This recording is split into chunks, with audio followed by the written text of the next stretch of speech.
প্রকৃত শিক্ষা না নিয়ে, প্রকৃত জ্ঞান না নিয়ে কোন বাংলাদেশের হাল ধরতে পারবে? কখনোই না। এই যে অন্যান্য দেশের মানুষরা সায়েন্টিস্ট হচ্ছে, এত নামি দামি সবকিছু হচ্ছে, এটা কেন? মানে ওরা ঠিকঠাক ভাবে পাচ্ছে, সবকিছু সুযোগ সুবিধা পাচ্ছে। ওনাদের সরকার, ওনাদের শিক্ষামন্ত্রী সবাই ওনাদের দিকে, শিশুদের দিকে ফোকাস করছে।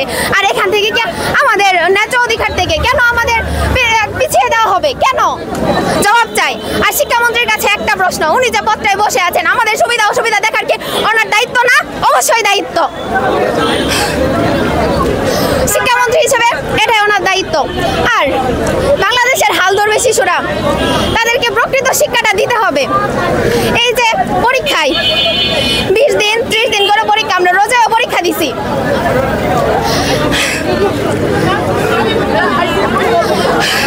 রোজায় পরীক্ষা দেওয়ার ফলে আমরা ঠিকভাবে পড়তে পারি না। হ্যাঁ, সারাদিন রোজা রেখে শরীর টায়ার্ড হয়ে যায়, ঠিক আছে।